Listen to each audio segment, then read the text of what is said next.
नमस्कार. आज आपण बनवणार आहोत काळ्या मसाल्यातल्या शेवग्याच्या शेंगा, मराठवाडा स्पेशल.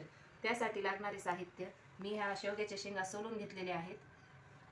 तेल, शेंगदाण्याचं कूट, जिरं मोहरी, मीठ, कढीपत्ता, कोथिंबीर, कांदा चॉप करून घेतलेला आहे, टोमॅटो चॉप करून घेतलेला आहे, तिखट, हळद, लसूण अद्रक पेस्ट, काळा मसाला आणि तेजपान, 1-2 तेजपान घेतलेत मी.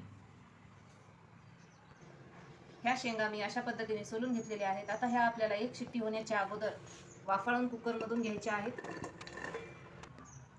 आपण ह्या शेंगांना वाफाळून घेण्यासाठी 1 तांब्या पाणी वापरणार आहोत. हे पाणी आपल्याला पुन्हा भाजीसाठी उपयोगी पडणार आहे. हे पाणी त्यामध्ये अर्धा चमचा मीठ टाकायचे आहे शेंगा वाफळताना. आता हे आपण गॅसवरती ठेवून देऊया.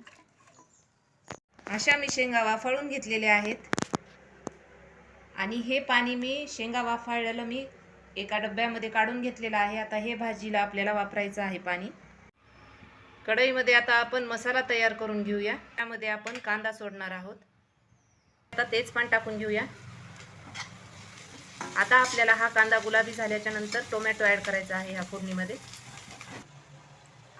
कांदा आता छान गुलाबी कलरचा झालेला आहे. आता आपण या कांद्यामध्ये टोमॅटो ॲड करून घेऊया. कांदा, टोमॅटो, तमालपत्र हे आता मी परतून घेतलेलं आहे. आता आपण ह्याला मिक्सरमधून काढून घेऊया. ही आता मी कांदा आणि टोमॅटो, तमालपत्राची प्युरी करून घेतलेली आहे. आता आपण फोडणीला सुरुवात करूया. तेल टाकूया. जिरे मोहरी सोडून घेऊया. त्यानंतर आपण लसूण अद्रकची पेस्ट टाकूया. आता कढीपत्ता टाकून घेऊया.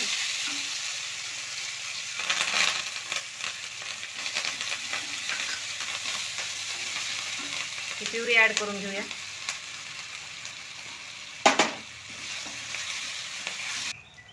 हा मी 2 चमचे काळा मसाला टाकणार आहे. हा 1 चमचा लाल तिखट, अर्धा चमचा हळद. आता ही फोडणी आपण चांगली परतून घेऊया आणि आता थोडंसं पाणी टाकूया मसाला शिजण्यासाठी. आपण फोडणीमध्ये मसाला हा छान शिजतो. हे आपण शेंगा शिजलेलंच पाणी घेतलेलं आहे. आता मी 1 चमचा मीठ टाकून घेते. आपण ह्या भाजी तिखट तर्रीसाठी वापरलेला आहे. ह्या भाजीला छान असा कलर आलेला आहे लाल तिखटामुळे. ह्या शेंगा वाफाळताना मी मीठ टाकलेलं होतं, त्याच्यामुळे मी प्रमाणातच भाजीमध्ये मीठ ॲड केलेलं आहे.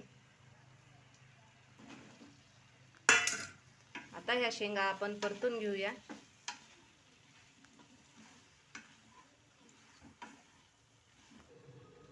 शेंगा वाफाळून घेतलेलंच पाणी मी ह्या फोडणीमध्ये ॲड करणार आहे. हे शेंगदाण्याचं कूट मी 2 चमचे घेतलेलं आहे. ह्या शेंगा आपण अगोदरच वाफाळून घेतल्यामुळे आपल्याला फक्त 1 उकळी येऊस्तरच हे झाकून ठेवायचं आहे. ही आपली ढाबा स्टाईल काळ्या मसाल्यातली शेवग्याच्या शेंगाची भाजी तयार झालेली आहे. मी ही पराठ्यासोबत सर्व केलेली आहे. ही रेसिपी तुम्हाला कशी वाटली हे तुम्ही मला कमेंट बॉक्समध्ये कमेंट करून नक्की सांगा. आणि माझ्या चॅनलला लाईक, सबस्क्राईब करायला विसरू नका. आणि नवनवीन रेसिपी पाहण्यासाठी बेल आयकॉन नक्की क्लिक करा.